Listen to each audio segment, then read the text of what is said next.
that in this prestigious and influential assembly, we understand clearly, definitively, that the era of the old Africa is over.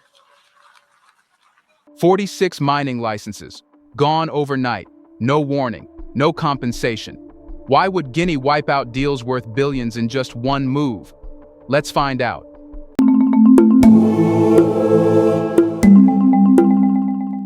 It didn't come with sirens, protests, or public outrage. It came quietly, almost like a cleanup order. One by one, 46 mining licenses were struck from Guinea's books, some held by obscure firms, others linked to major foreign players. On the surface, it looked bureaucratic, but buried in the fine print was something much more seismic, a surgical removal of access to Guinea's buried power. These licenses weren't stolen. They weren't nationalized through force. They were legally revoked based on what the government called systemic underuse and strategic negligence. In other words, they were being wasted, intentionally or not. But why now? Why suddenly? To understand this purge, you have to understand the mechanics of Guinea's mining world. For decades, the country had quietly become one of the most concession-saturated nations in West Africa. Mining permits, once granted, tended to linger. Some companies used only 5% of the land they were awarded. Others never broke ground at all. They simply held the papers, waiting for prices to rise or foreign buyers to swoop in. It was a quiet form of mineral real estate speculation, and Guinea had become a showroom. Over time, the country's mining registry became bloated with dormant deals. Vast tracts of bauxite-rich land sat idle while aluminum prices soared globally. Diamond fields went untouched, even as demand surged in new Asian luxury markets. And iron ore, the backbone of industrial development, was either undeveloped or exported raw, stripped of its potential to build anything within Guinea. What began as passive neglect started to look like intentional gatekeeping. A mining license, after all, isn't just a right to dig. It's also a power to block. By sitting on resources without activating them, many companies were monopolizing the possibility, holding Guinea's future in limbo while pretending to explore. That's what changed under Doumbouya's watch. The military regime's audit didn't just look at who had the paper, it looked at what they were doing with it. And when it found plots that had seen no development, no jobs, no real investment, it didn't hesitate.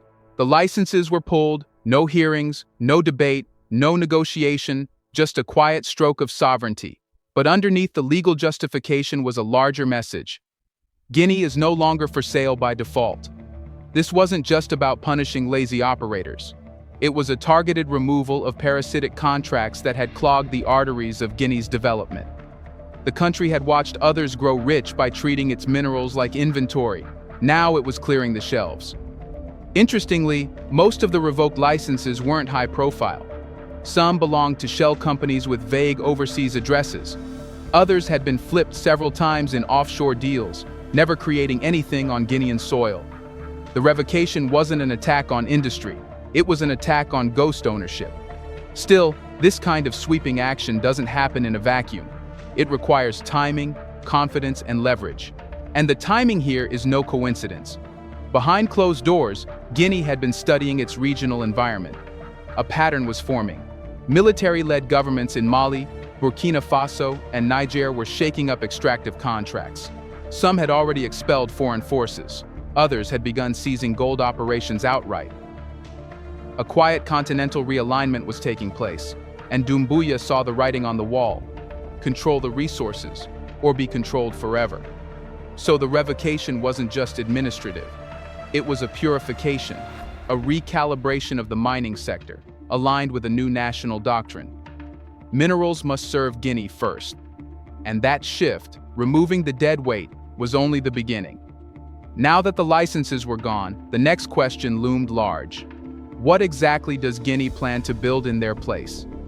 Here's a reminder to please like and share the video and subscribe to our channel to watch more videos on Black culture, history, civilization, and identity.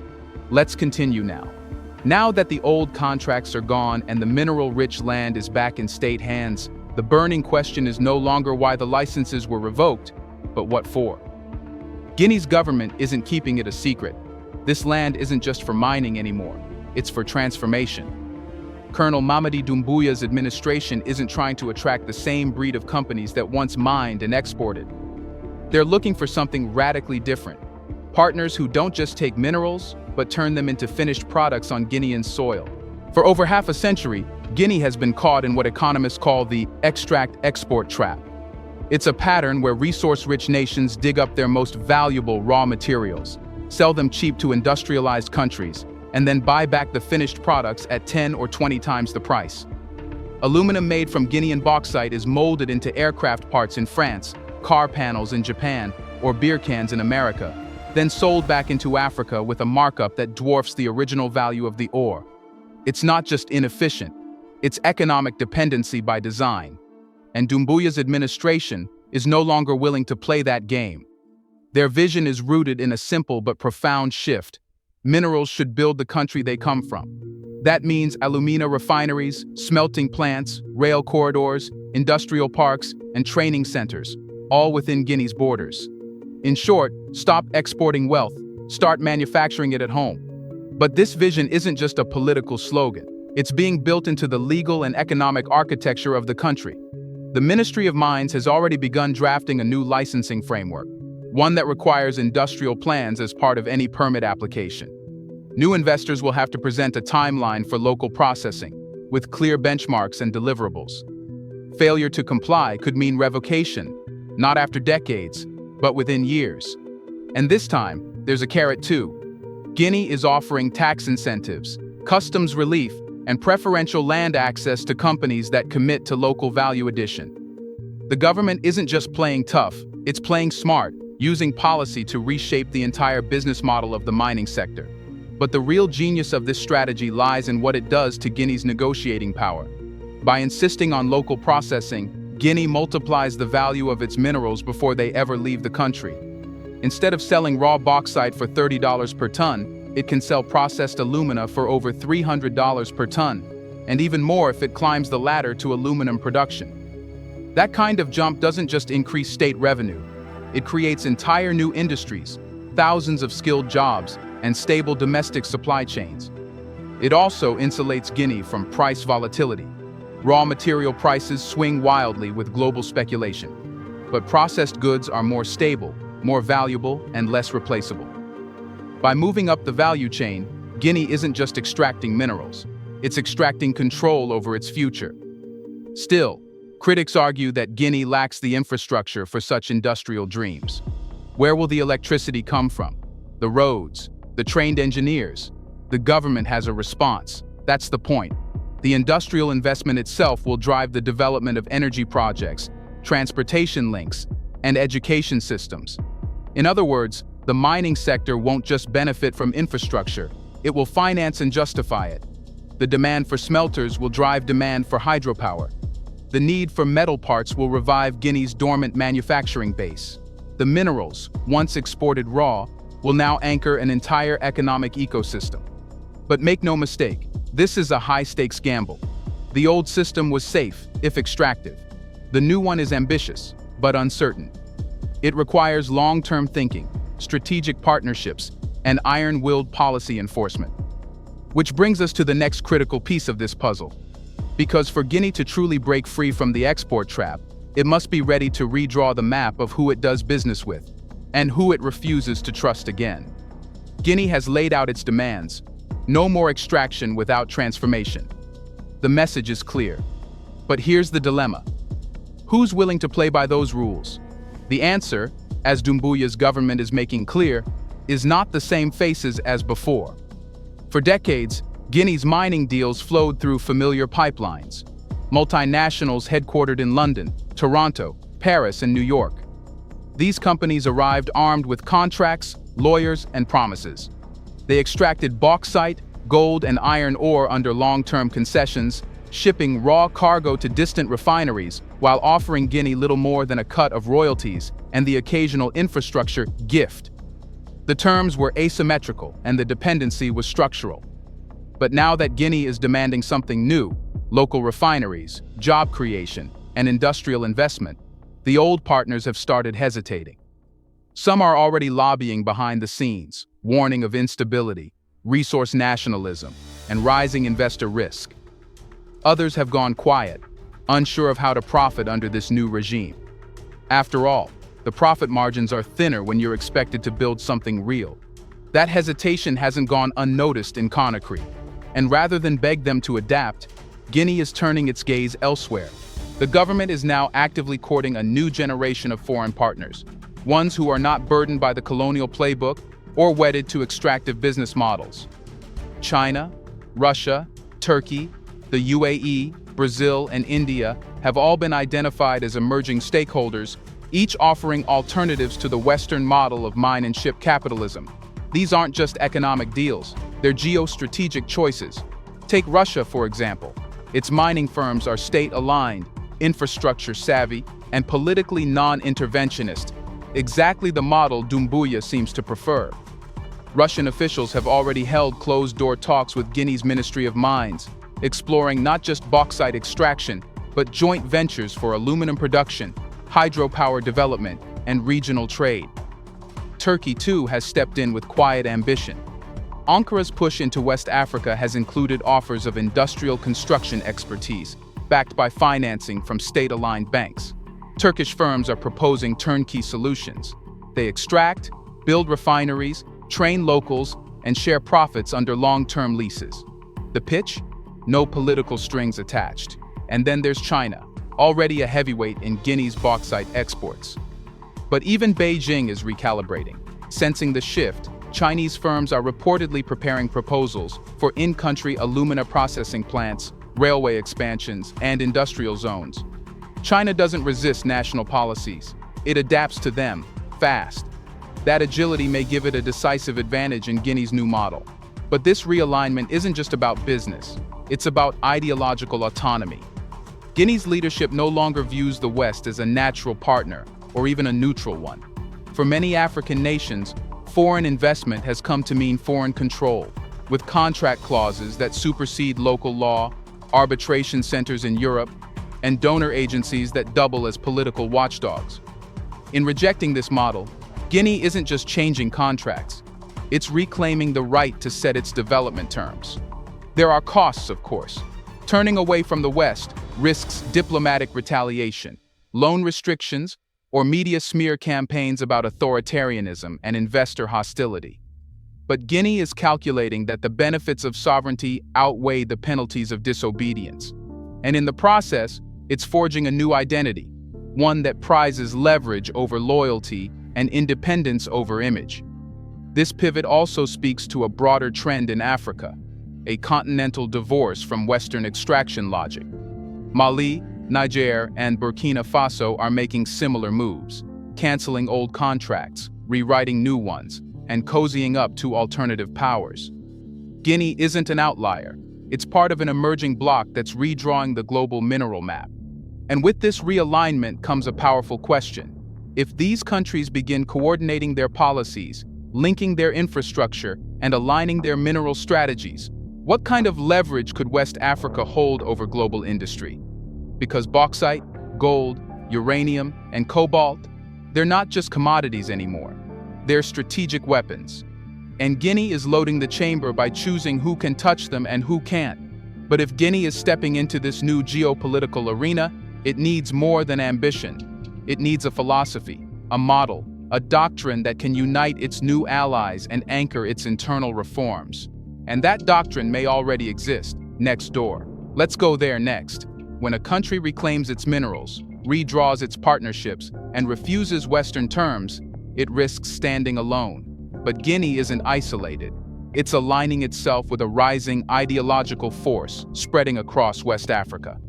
And at the center of that movement stands Captain Ibrahim Traoré, the 36-year-old leader of Burkina Faso, whose radical transformation of the gold sector has turned him from a regional outlier into a continental architect of resource sovereignty. It's becoming increasingly clear. Guinea isn't just experimenting. It converges with a doctrine, one already tested in Ouagadougou. The two men, Colonel Mamadi Doumbouya and Captain Ibrahim Traoré, didn't start as allies. But the deeper they push into national resource control, the more their paths begin to resemble a shared blueprint for breaking colonial legacies. Traoré's model didn't begin with revoking licenses. it began with redefining purpose. Under his government, gold ceased to be a commodity for foreign profit and became a tool for domestic survival. After the country faced food insecurity and dwindling foreign reserves, he didn't wait for the IMF. He seized inactive or exploitative gold concessions, expelled multinational firms, and poured the reclaimed profits directly into local agriculture, subsidized industries, and military defense. The idea was radical but elegant. Use what is under the ground to feed what is above it. This idea, minerals for sovereignty, not dependency, is now echoing loudly in Guinea. And the resemblance isn't coincidental. In both countries, mining has been reframed as more than an economic sector. It has become the heart of national revival. Doumbouya, like Traoré, isn't just revoking licenses to make a statement. He's clearing the space to anchor a new form of self-rule, where the state doesn't just regulate mining, it commands it, shapes it, and directs it toward national priorities. But it goes deeper than shared tactics. There's an emerging resource nationalism doctrine in West Africa, one that blends three core elements: total audit of existing contracts and full revocation of underperforming or exploitative licenses, mandatory in-country value addition and industrialization, codified into new national mining frameworks, geopolitical realignment away from Western oversight toward multipolar partnerships that respect sovereignty. Guinea, under Doumbouya, has now completed the first and second steps and is midstream in the third. Critics in Western capitals call this economic suicide or populist nationalism. But supporters across West Africa see something else: the early stages of a new regional economic union built not on aid, but on minerals, processed, taxed, and retained within Africa. And the collaboration between these states isn't just ideological, it's becoming infrastructural.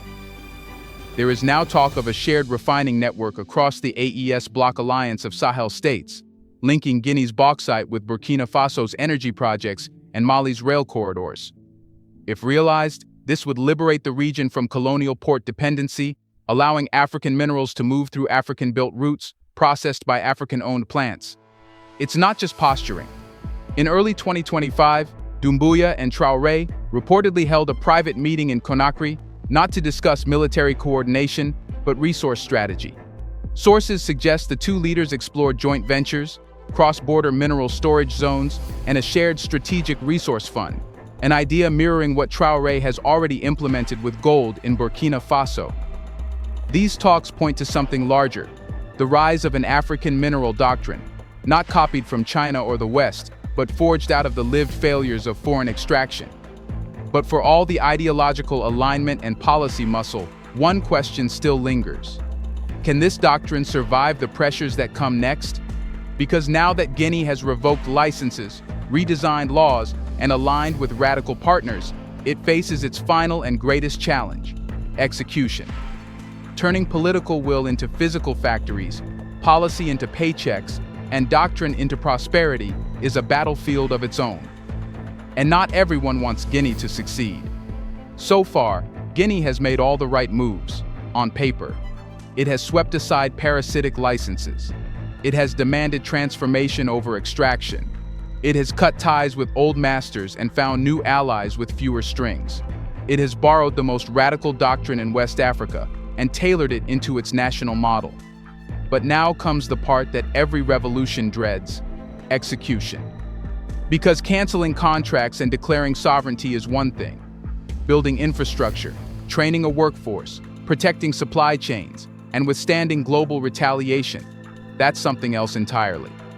This is where Guinea's real test begins, and history shows that this is the stage where most resource revolutions are crushed, not by bullets or coups, but by slow suffocation, blocked credit, vanished investors, legal chokeholds, and engineered instability. Guinea's challenge is twofold: internal delivery and external resistance. Internally, the demands are immense. In-country processing requires a stable electricity grid, but Guinea's power supply is still patchy outside of urban centers. Refineries need trained engineers, chemists, and plant managers, but the country's education system is still recovering from years of underfunding and neglect. Mineral transformation also depends on reliable transport corridors. railways, ports, and roads that don't currently exist at scale. To overcome these gaps, the Doumbouya administration must move from ideology to engineering, from policy to precision. There is no margin for waste. The very legitimacy of this mineral overhaul will now be judged not by slogans, but by shovels in the ground, machines on factory floors, and salaries paid to local workers. But while internal hurdles can be solved with enough willpower and planning, the external threats are more elusive and far more dangerous. Because Guinea's defiance doesn't sit well with powerful interests. Multinational mining giants, especially those headquartered in the West, don't quietly accept the loss of billion-dollar assets. Some have already begun assembling international legal teams, preparing for arbitration in investment dispute tribunals, most of which are based in Europe or the United States. These courts have the power to slap countries with multi-billion-dollar penalties, freeze overseas assets, and blacklist them from international financial systems. At the same time, Western-aligned financial institutions may begin tightening their grip. Guinea relies on credit from international banks to fund projects and maintain liquidity. A coordinated effort to label Guinea as unstable, hostile to investment, or non-compliant could lead to capital flight, currency pressure, and budget deficits. Then there's the media war. In recent months, think tanks, news outlets, and economic analysts from the global north have ramped up their rhetoric, warning of populist militarism, unsustainable nationalism, and the risk of Guinea becoming a pariah state. These narratives are not innocent. They're part of a soft power siege, one designed to isolate Guinea diplomatically, scare off potential investors, and paint its leaders as reckless strongmen rather than visionaries. But perhaps the greatest threat isn't legal or financial. It's political sabotage. History has shown, again and again, that when African nations begin challenging global economic hierarchies, they become targets. Leaders who nationalize mines, reject IMF packages, or pivot eastward tend to face spontaneous uprisings, mysterious coup attempts, or sudden security crises. Traoré has survived assassination plots. Thomas Sankara did not. Guinea's leadership knows this, and that's why every step forward must also be a step carefully defended. So how can Guinea survive the coming storm? By anchoring its revolution in results. If it can show quick wins, jobs created, refineries built, revenues rising, it will gain something more powerful than international approval: domestic loyalty. If Guineans feel the change, see the benefit, and believe in the mission, then no court ruling or media narrative can turn them against it. And if Guinea succeeds, even partially, it opens a door for something far bigger, a continental movement, because other African nations are watching. If Doumbouya turns revoked licenses into factories, if bauxite becomes aluminum inside Guinea, if gold revenue feeds schools and hospitals, then this isn't just a national project. It becomes a template for Ghana, for Tanzania, for Congo, a playbook to finally break the cycle of raw extraction and foreign dependency. So the question is no longer just whether Guinea can survive this transformation. It's this: if Guinea succeeds, who's next? Do you think Africa can be ruled anymore? Will the West still try? Let us know in the comment section. Should the West lose hope? Do you want to watch more videos like this one? If so, subscribe to our channel and press the bell icon next to it.